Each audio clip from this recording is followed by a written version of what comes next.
6 months after the first battle, the war had spread across the galaxy. What Emperor Velthar thought would be a quick conquest had become his worst nightmare. Human forces struck at Veltharian fleets throughout space, and rebellions erupted on dozens of slave worlds. Admiral Song Ki stood on the bridge of the massive ship called Earth's Vengeance.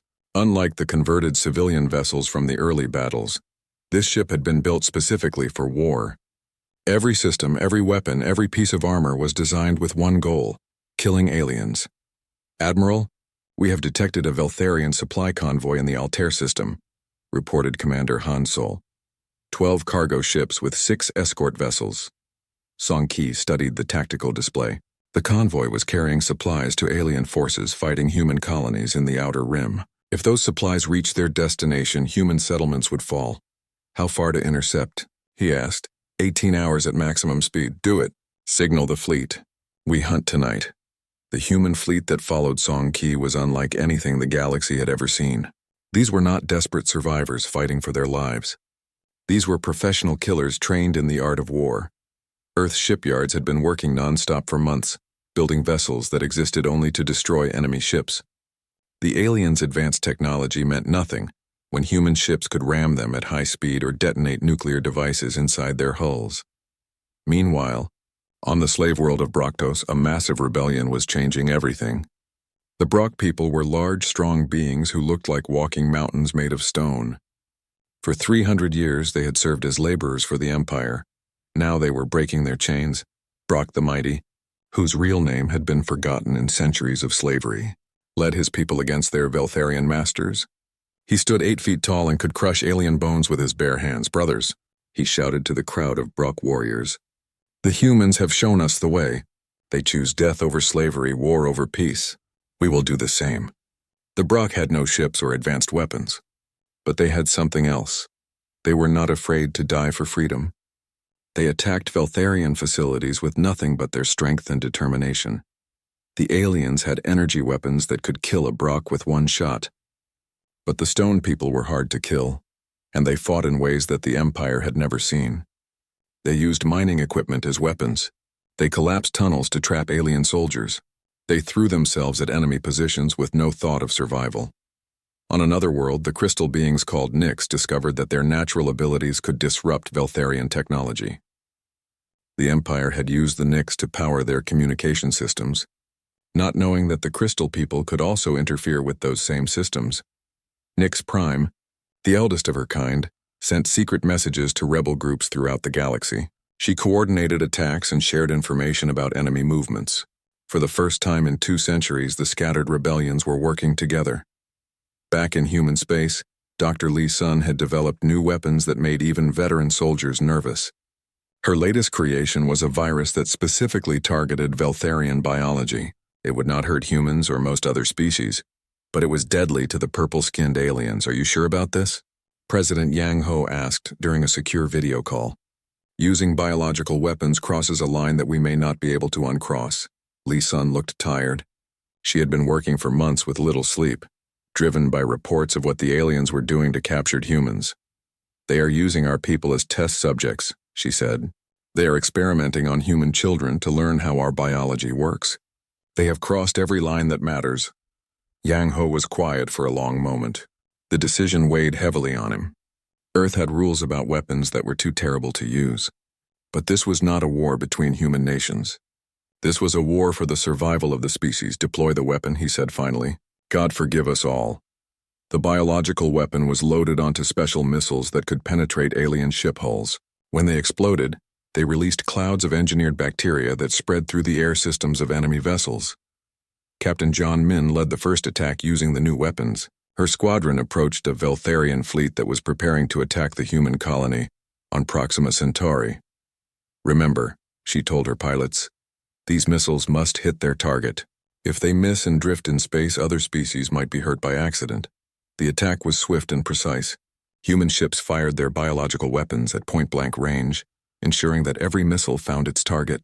Within hours, the alien ships went silent.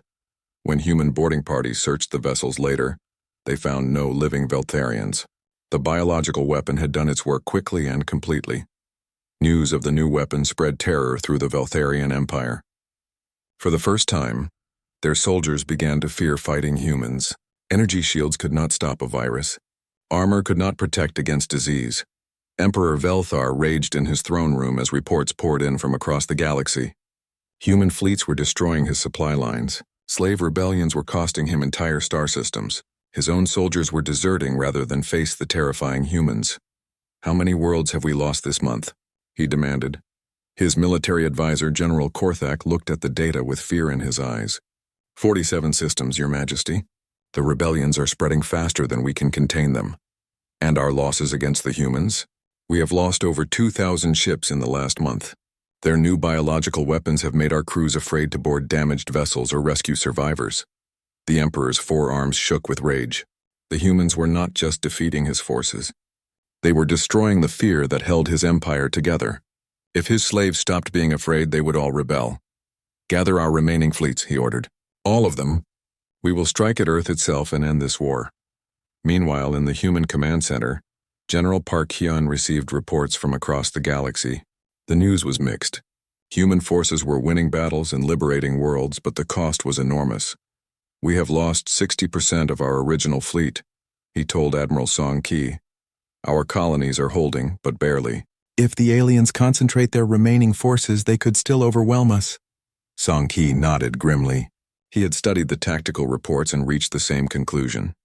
"They will come for Earth," he said. "Everything they have left, they will throw at our homeworld. It will be their last chance to win." Park Hyun looked at the star charts showing human and alien positions throughout the galaxy. Earth was still the center of human resistance, but it was also the most obvious target. "How many ships can we bring back to defend Earth?" he asked. "Maybe 800 if we abandon the outer colonies." "And how many ships will the aliens bring?" Song Ki was quiet for a moment. "Intelligence estimates suggest they still have over 3,000 vessels. If they commit everything to one attack." He did not need to finish the sentence. Both men understood what was coming. The final battle would be fought in Earth's solar system, and humanity would face odds of nearly 4-1. But there was something the aliens did not know. Human engineers had been working on a secret project since the war began. Hidden in the asteroid belt, they had built something that would change everything. Dr. Lee Sun smiled as she reviewed the final test results. Project Homecoming was ready. When the alien fleet arrived at Earth, they would discover that humans had one more surprise waiting for them. The message went out to human forces throughout the galaxy. Come home. Earth was calling her children back for the final battle. Win or lose, humanity would make their last stand at the world where they were born. Across space, human ships began the long journey home. They carried with them the hopes of every freed slave, every liberated world, every being in the galaxy who dreamed of freedom. The greatest battle in galactic history was about to begin. News of the battle at Earth spread through the galaxy faster than light. In slave colonies on 1,000 worlds, beings who had given up hope suddenly lifted their heads. The humans had fought back. The humans had hurt the Empire. On the mining world of Crixtos, the reptilian engineer Crix received an emergency repair order. The message said that 60 Veltharian ships had been damaged or destroyed in the first attack on Earth. 60 ships lost to a primitive species that barely knew how to travel between stars. Crix, read the message 3 times to make sure he understood it correctly. Then he did something he had not done in 20 years of slavery. He smiled. In the factories around him, thousands of other Crix workers labored to build parts for Veltharian ships. They wore the same glowing collars that marked them as property of the Empire, but now something had changed in their eyes. During the work break, Crix quietly spread the news to other workers. He told them how human ships had rammed alien vessels, trading their lives to kill their oppressors. He told them how Earth's people chose death over slavery. "The humans fight differently than we did," Crix whispered to his friend Nex.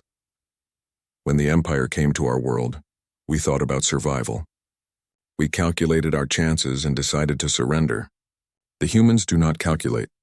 They just fight." Nex looked around to make sure no guards were listening. "What good does fighting do if you die?" "Dead humans cannot be slaves," Crix replied. "And every dead alien is one less master to rule over us." That night, Crix made a decision that would change everything. Instead of repairing the damaged Veltharian ship parts, he began to sabotage them. He weakened metal joints just enough that they would fail under stress. He programmed computer systems with small errors that would cause problems later. It was dangerous work. If the aliens caught him, they would kill him slowly. But for the first time in decades, Crix felt like he was fighting back. On the flying cities of Thera Prime, the bird-like Thyra people received their own reports about the human battle. The females gathered in their high towers to discuss what they had learned. Thyra Sek, an elder with silver feathers, spoke to the assembled crowd. The Empire tells us that humans are weak and foolish. But weak beings do not destroy 60 warships. Foolish beings do not choose certain death over possible slavery. A younger Thyra named Wix raised her wing. Oh, what does this mean for us? We are still slaves. The humans are too far away to help us. Thirasek looked out the window at the Veltharian guard towers that surrounded their city. It means we are not alone. It means someone in this galaxy still has the courage to say no. She turned back to the group. I work in the communication center. I see the messages that the Empire sends to its fleets. They are asking for more ships to fight the humans. They are moving forces away from other worlds. The room went quiet. Everyone understood what she was suggesting. While they fight the humans, their grip on us grows weaker, Thyrasek continued. Perhaps it is time we remembered how to fly free. In the weeks that followed, small acts of rebellion began throughout the Empire. Workers like Crix sabotaged equipment and delayed repairs. Scouts like Thyrasek sent false information to Imperial commanders. Slaves who had accepted their fate for generations suddenly found the courage to resist. The Empire noticed these problems but could not understand why they were happening. They had controlled these species for so long that rebellion seemed impossible. Meanwhile on Earth, General Park Hyun studied reports from the first battle. The human losses had been terrible, but they had proven something important. Alien technology could be defeated by human determination. We lost 800 ships, he told President Yang Ho during their daily briefing, but we destroyed 63 alien vessels. If we can maintain that ratio, we can win this war. Yang Ho looked tired. The weight of leading humanity in its darkest hour was taking its toll. How many more battles can we fight like that? We do not have unlimited ships or people. We do not need unlimited resources, Park Hyun replied. We just need to last long enough for our secret weapons to be ready. Dr. Lee Sun had been working without rest since the first battle. Her teams had studied the wreckage of alien ships and learned valuable information about their technology. Their energy shields are powerful but limited, she explained to the military leaders. They can stop most energy weapons and some explosions, but they cannot handle multiple impacts in the same spot. She showed them video from the battle. Watch this human torpedo. It does not explode when it hits the shield. Instead, it drills through the energy barrier using spinning metal tips. Once it penetrates the shield, then it explodes inside. The new weapons were already being installed on human ships. Instead of single large explosions, they would use clusters of smaller warheads that could break through alien defenses. Captain John Min commanded one of the new attack ships. She was only 25 years old, but she had grown up knowing this war was coming. Her entire generation had been trained for this fight. All ships form up for attack pattern 7, she said over the radio. Remember, we are not trying to win a fair fight. We are trying to kill as many aliens as possible. Her squadron consisted of 12 small, fast ships armed with the new penetrating weapons. They approached a Veltharian patrol fleet that was hunting for human survivors from the first battle. The alien ships detected the humans and began firing their energy weapons. But the human ships were smaller and faster than the converted civilian vessels from the first battle. They dodged between the energy beams and closed in on their targets. Target the lead cruiser, John Min ordered. All ships fire everything at the same spot on their hull. Dozens of penetrating warheads struck the alien ship's shields. The first few were stopped, but each impact weakened the energy barrier. Finally, the last warheads broke through and exploded inside the alien ship. The cruiser split in half and died in space. The other alien ships tried to retreat, but the human squadron was faster. One by one, the enemy vessels were destroyed. When the battle was over, John Min sent a message back to Earth. All enemy ships destroyed. No human losses. The new weapons work. Across the galaxy, other species began to hear about these human victories.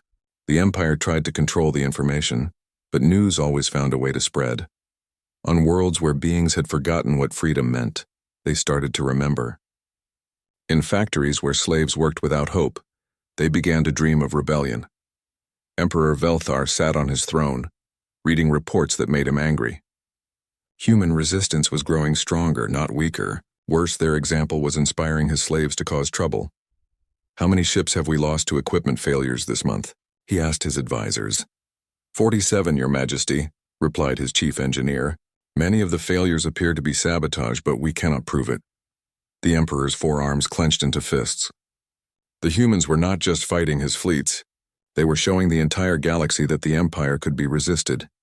"Double the guard forces on all slave worlds," he ordered. "Execute anyone caught helping the humans or causing sabotage."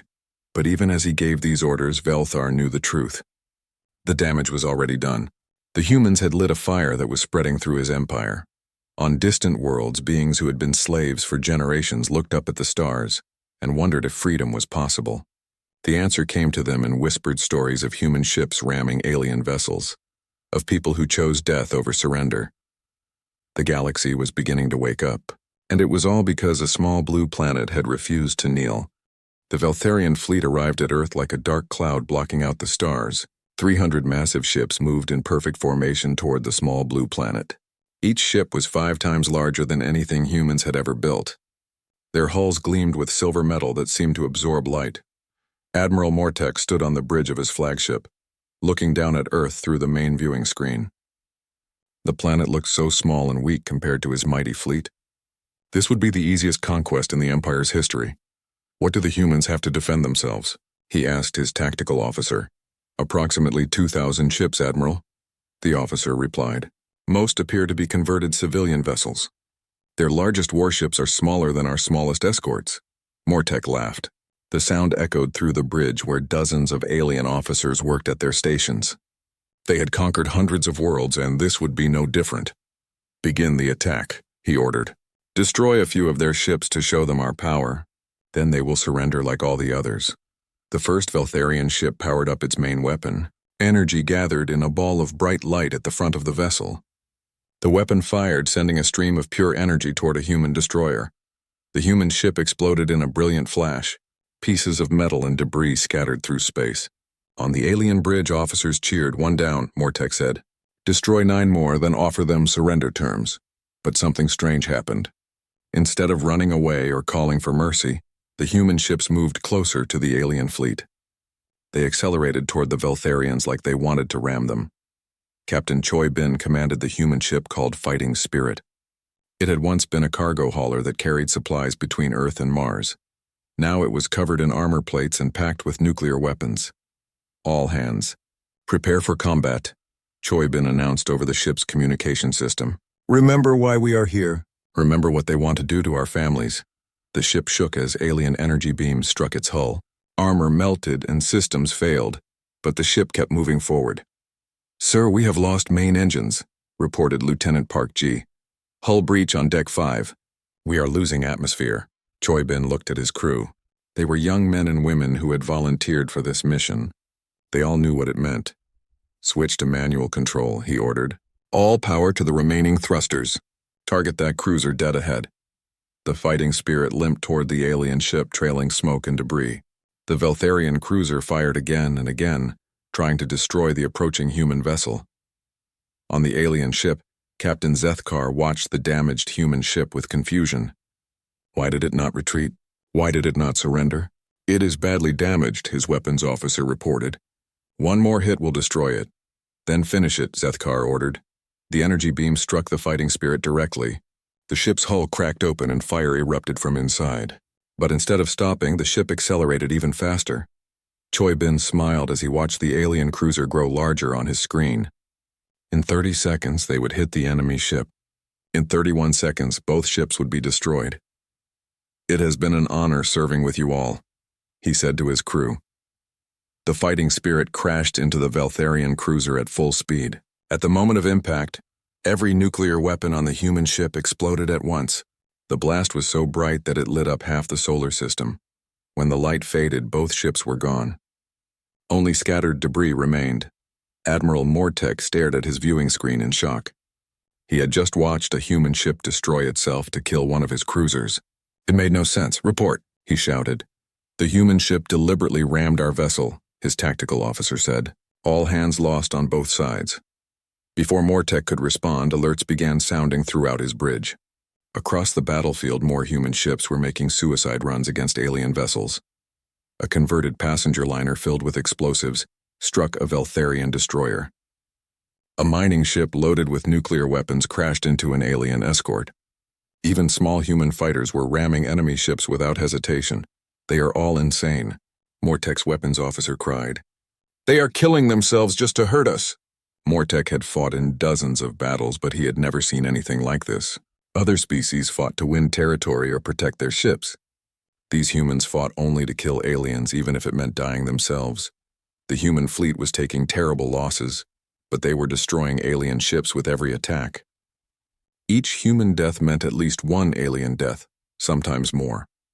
On another human ship, Commander Li Te watched her crew prepare for their final attack. The ship had been a luxury cruise liner that took rich people on vacation. Now it was a weapon aimed at the heart of the alien fleet. "Engineering, how many nuclear devices do we have left?" she asked. 23, Commander," came the reply. "All primed and ready." Li Te looked at the massive alien flagship on her screen. It was 10 times the size of her ship, but size would not matter in a few minutes. "All crew to escape pods," she ordered. "I will handle the final approach alone."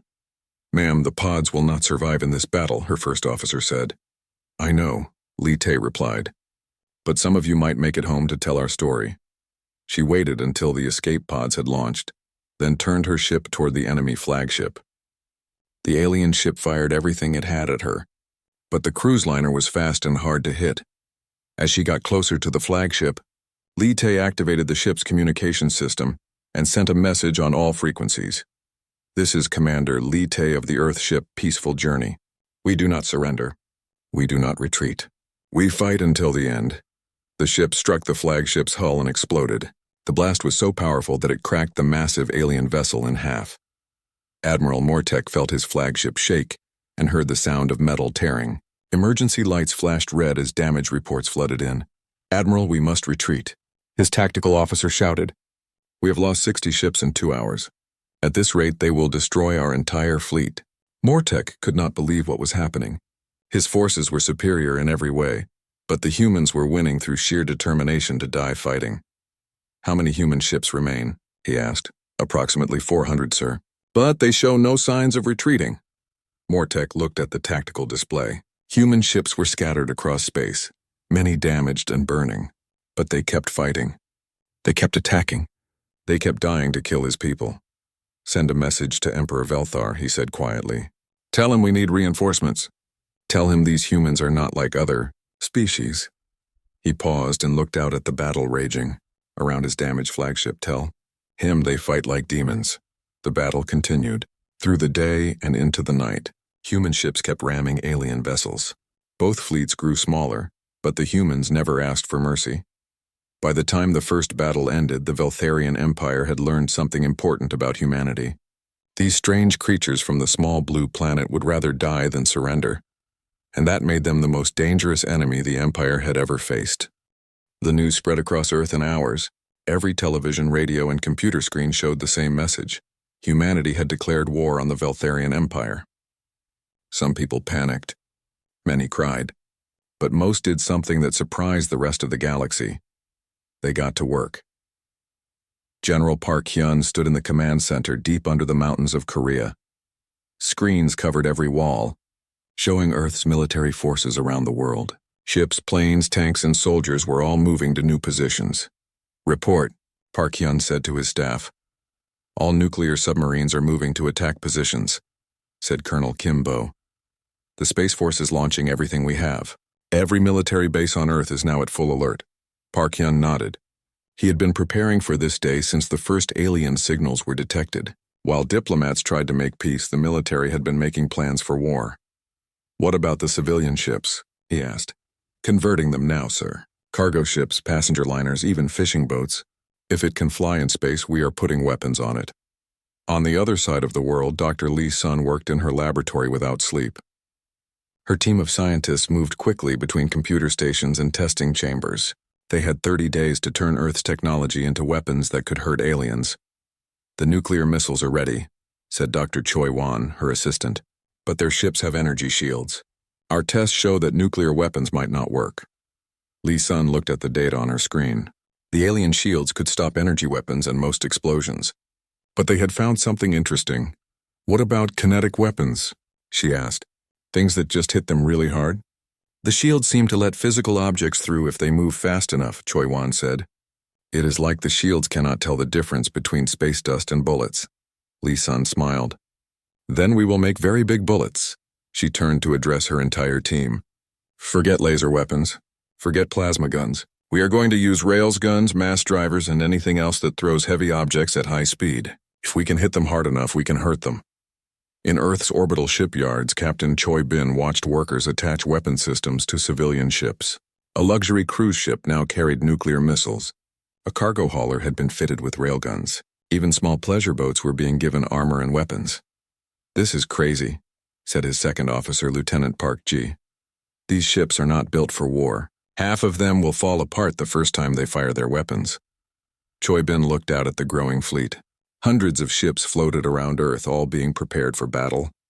They looked nothing like the sleek alien vessels that had visited Earth. "That is the point," he said. "The aliens expect us to fight like them. They think we will try to build ships that can win battles and survive to fight again, but we are not trying to survive." He pointed at a converted mining ship that was being loaded with nuclear weapons. "That ship is not designed to win a battle. It is designed to ram an alien ship and explode. The aliens will not expect that because no sane species would build such a thing." Park Ji looked confused. "But our people will die." "Yes," Choi Bin said quietly. "Many of us will die, but they will die too, and that is how we win." Across the solar system, President Yang Ho spoke with the leaders of Earth's colonies on Mars, the Moon, and the asteroid belt. The colonies were small and new, but they were humanity's backup plan. "If Earth falls, you must continue the fight," Yang Ho told them. "Hide your ships and your people. Make the aliens hunt for you. Make them pay for every human life." The colony leaders understood. They began moving their people and resources to hidden locations. Space miners converted their ships into warships. Scientists on Mars started building weapons in secret. The moon bases went underground and installed powerful guns. Even children began to help. Schools became training centers where young people learned how to use weapons and fight. Old people who remembered past wars taught them lessons about survival and resistance. In the alien-controlled sectors of the galaxy, other species watched the human preparations with amazement. Most had surrendered the moment alien ships appeared in their skies. They could not understand why humans chose to fight when they could not win. Crix, a reptilian engineer who served the Veltharian Empire, received reports about human activities. His job was to maintain the Empire's communication systems, but he found himself doing something else. He began to slow down the messages. Important reports took longer to reach their destinations. Supply orders got lost or delayed. Crix told himself he was just being careful, but he knew the truth. He was helping the humans. Thyra, an avian scout, was supposed to watch human space activities and report back to her masters. Instead, she found herself impressed by what she saw. The humans were not building defensive positions. They were building weapons designed to attack and destroy. She began sending false reports to the Empire. Instead of telling them about human preparations, she reported that the humans were in chaos and panic. It was a small deception, but it bought the humans time. Back on Earth, Kim Tae worked with intelligence officers to coordinate their plans. They knew the aliens were watching, so they had to be careful about what they showed. "Let them see our fear," Kim Tae said. "Let them see some people running and hiding. But do not let them see our real preparations." The real preparations were happening in secret locations around the world. Underground factories built weapons. Hidden bases trained special forces. Scientists worked on projects that would surprise the aliens. The most important preparation was psychological. Human leaders spoke to their people every day, reminding them why they were fighting. "We fight for our children," President Yang Ho said in one speech. "We fight so they can grow up free. We fight because slavery is worse than death." The message was simple and powerful. Humans had always valued freedom above safety. They had fought wars against other humans to protect this idea. Now they would fight aliens for the same reason. As the 30 days passed, Earth changed. Cities that had been centers of trade and culture became military bases. Factories that made cars and computers now made weapons and armor. Ordinary people became soldiers. The aliens expected humans to spend their time begging for mercy or trying to escape. Instead, they found a species that used every moment to prepare for war. On the last day before the deadline, General Park Kyun stood on the bridge of Earth's newest warship. It had been built in just 28 days using parts from dozens of different ships. It was ugly and strange, but it was designed for one purpose. "Are we ready?" asked President Yang Ho over the communication system. Park Hyun looked out at the thousands of ships now floating around Earth. Each one carried brave people who knew they might not come home. Each one was armed with weapons designed to kill aliens. "We are ready," he said. The 30 days were over. Now it was time to show the galaxy what humans could do. Kim Tae walked through the massive hallway of the alien ship. The walls stretched up so high that he could not see the ceiling. Strange lights flickered above him, casting weird shadows on the metal floor. His footsteps echoed in the empty space as two tall guards walked beside him. The guards looked like giant lizards walking on two legs. Their scales were dark green and their eyes glowed red. They carried weapons that hummed with energy. Kim Tae had never seen anything like them before, but he kept his face calm. He was Earth's best diplomat, and today he would need all his skills. They reached a huge door that opened without a sound. Kim Tae stepped into the throne room and stopped. The room was so big that it could fit a small city inside. Thousands of different aliens filled the space. Some looked like birds with colorful feathers. Others were like rocks that could move and think. Many had tentacles instead of arms or legs. All of them were looking at him.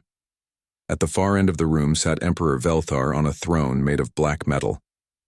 The Emperor was 12 feet tall with purple skin and 4 arms. His head had no hair, but strange markings covered his skull. When he spoke, his voice boomed through the entire room. "Human," the Emperor said, "you stand before the ruler of the Veltharian Empire. We control 3,000 star systems and 40 billion lives. Every species in this galaxy serves us." Kim Tae looked around the room. He saw fear in the eyes of many aliens. They all wore the same type of collar around their necks. The collars glowed with a soft blue light. He understood that these were slaves. "Your species is new to us," the Emperor continued, "but we have learned about your world. You call it Earth. You have only 1 planet and 7 billion people. You cannot even travel to other stars without great effort." Some of the alien slaves laughed. They thought humans were weak and stupid. Kim Tae said nothing. "We offer you the same choice we gave all others," the Emperor said. "Submit to our rule or die. If you choose to live, you will give us 70% of your people as workers. You will give us 90% of everything you make. Your soldiers will fight for us. Your scientists will work for us. Your children will serve our children." The Emperor stood up from his throne. His forearms spread wide as he spoke.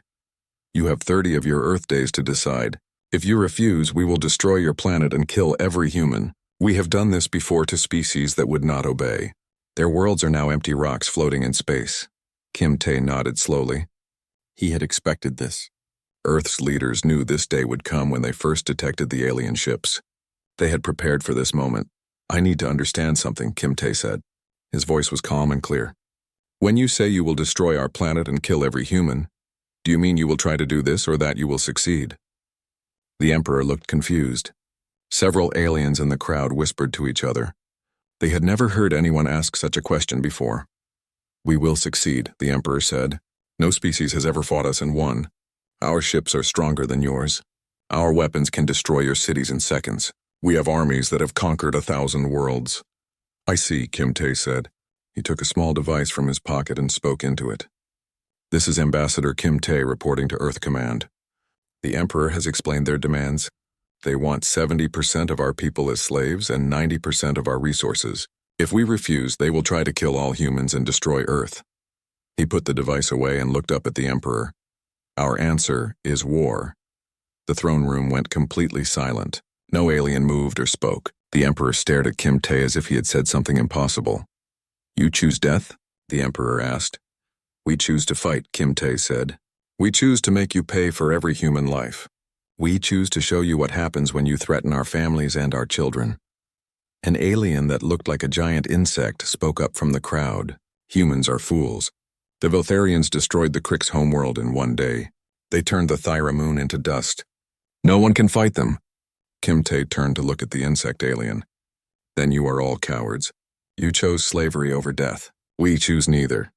The Emperor's forearms began to shake with anger. "You will watch your world burn. You will see your people suffer before they die.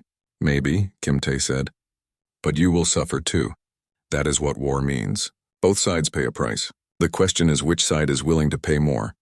He walked closer to the throne. The guards raised their weapons, but the Emperor waved them back. You have fought against species that wanted to live, Kim Tae said. They surrendered because they feared death more than slavery. Humans are different. We have been killing each other for thousands of years. We know how to die, and we know how to make others die with us. The Emperor leaned forward on his throne. What do you mean?